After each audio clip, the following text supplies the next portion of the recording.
नमस्कार। YouTube channel में आप लोगों का बहुत बहुत स्वागत। मैं रामनंद दुबे आज आप लोगों को एक नया वीडियो लेकर आया हूं। जैसे क्या आप जानते हैं कि शादी विवाह में केवल शहनाई और ढोल नगाड़े आदि काल से क्यों बजते हुए आ रहे हैं। जैसे प्राचीन काल से ये परंपरा चली आ रही है कि शादी विवाह में माने शहनाई का बजना और फिर ढोल नगाड़े इत्यादि को हमारे पूर्वजों ने क्यों चुना, जबकि मृदंग का विकास पहले से ही हो चुका था। मृदंग एक ऐसे वाद्य यंत्र है जिसकी वही एक ऐसे जन्मदाता है कि जिसके वजह से या उसी के माने मृदंग की वजह से माने अन्य वाद्य यंत्रों का जो विकसित हुआ इस संसार में, हर प्रकार के वाद्य यंत्र विकसित हुए। मृदंग नहीं बजाए जाते, तबला टुकड़ी नहीं बजाए जाते और न ही हारमोनियम बजाए जाते हैं, लेकिन शहनाई आखिर हमारे पूर्वजों ने शहनाई को क्यों चुना। तो आइए हम आपको बता रहे हैं। आप जानते होंगे तो ठीक है, नहीं जानते होंगे तो सुनिए।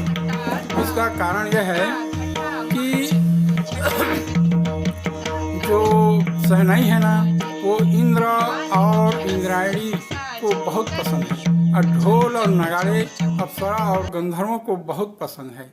इसीलिए उसको शादी विवाह के अवसर पर वर वधू के विवाह में उसको बजाया जाता है।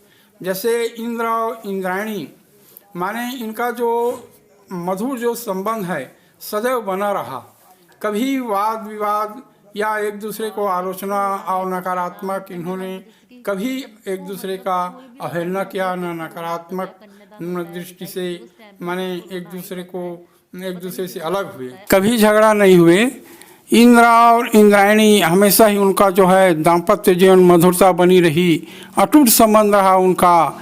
जबकि इंद्र का जो आप मूल स्वभाव को जानते होंगे, वो एक कामिक स्वभाव के थे।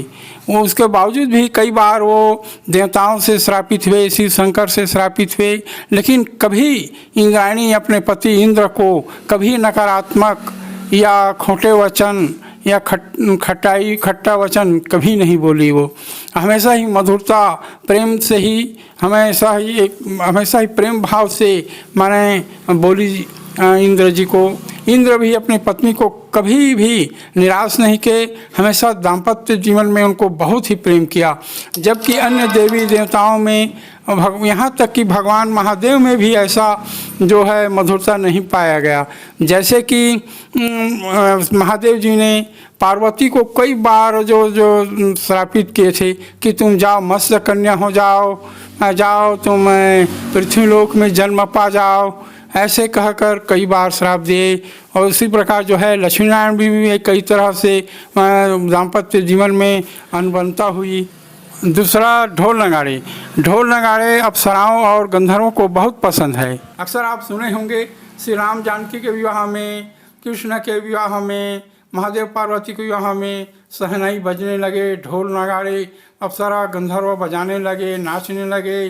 आकाश में ऐसे आप फूलों की वर्षा होने लगी, ऐसे आप सुनते हुए आ रहे हैं। तो वास्तव में इसका जो मनोवैज्ञानिक कारण है, जैसे अप्सरा और गंधर्व में ये ऐश्वर्य और भोग के प्रतीक हैं, तो ताकि ये वर वधू में सदा कभी जीवन में हमेशा जो है खटास ना हो, इनके दाम्पत्य जीवन में हमेशा मधुरता बनी रहे और जो है ऐश्वर्यमय और भोगमय अपने जीवन को इस संसार में जिएं।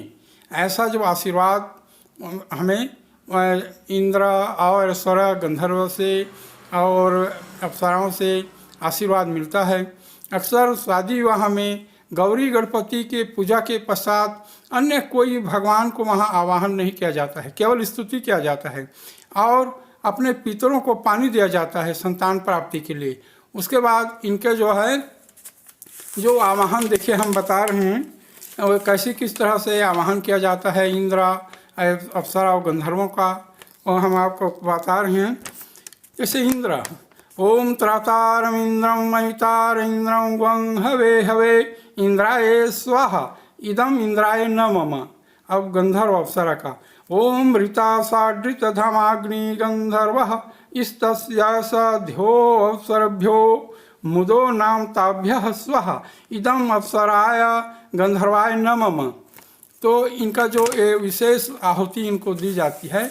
इसके साथ इंद्र जब भी कहीं भी जाते हैं तो अपने मित्रों के साथ जाते हैं, उनको भी जो है माने आहुति का भाग उनको भी मिलता है। तो खास मकसद से जो है ये जो है वर वधू को आशीर्वाद देने के लिए इंद्र अप्सरा गंधर्वा महा जो आते हैं और वर कन्या को आशीर्वाद देते हैं। यदि यह वीडियो पसंद आया होगा तो अपने मित्रों में शेयर करें। जय हिंद।